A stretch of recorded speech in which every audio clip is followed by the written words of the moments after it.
Hi there. Today we're going to make a curried vegetable lentil stew. This is a recipe from Canada's Food Guide, and it was adapted from a recipe that was developed by the Heart and Stroke Foundation. It contains two really great nutritional powerhouses, sweet potatoes and lentils.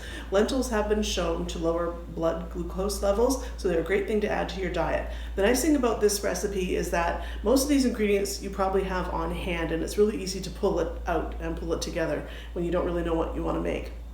What we're going to start with is a chopped red onion. It doesn't have to be red onion though. You could use whatever onion you have, and some garlic and some fresh ginger. We're going to use some chopped cilantro. If you don't have cilantro, you could say any other herb that you have on hand.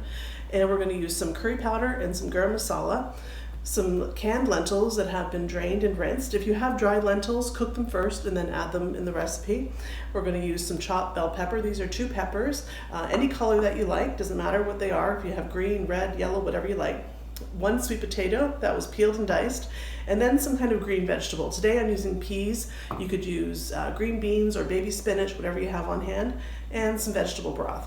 If you want the stew a little bit thicker, you could optionally add a little bit of flour at some point, and I'll tell you when to add it. But if you're on a gluten-free diet or you don't want to use flour, you can leave it out and the stew will be perfectly fine.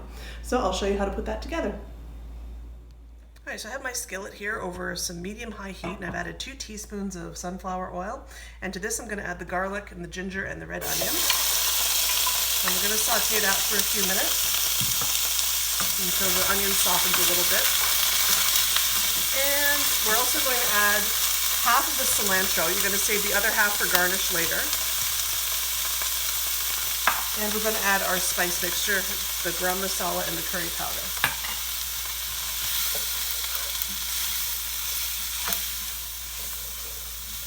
We're going to saute this until it's nice and fragrant.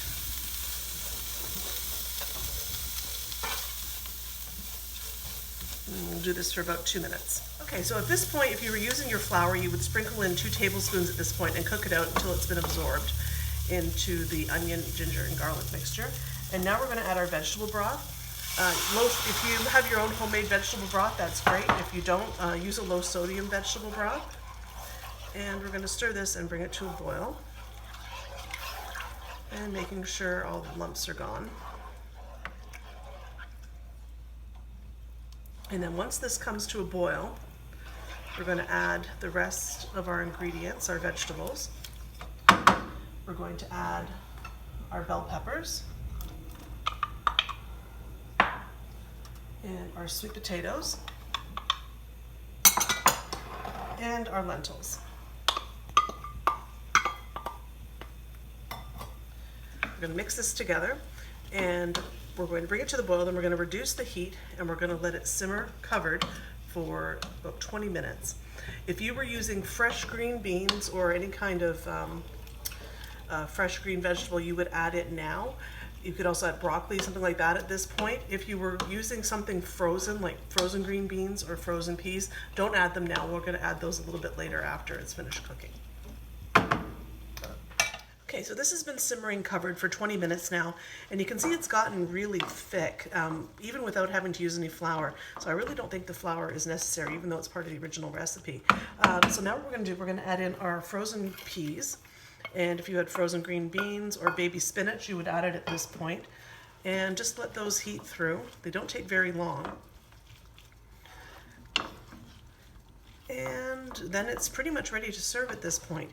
If you like, you can stir in the additional cilantro at this point, or you can just garnish the top of each individual serving. That's what I'm going to do. So I'll show you how to plate it up. All right, so here's our finished lentil stew, and we're just going to garnish it with a little bit of chopped cilantro. If you wanted it a bit creamier, you could add a dollop of plain Greek yogurt to this as well. I hope you enjoyed this recipe and that you try it, and we'll see you again next time. Bye-bye.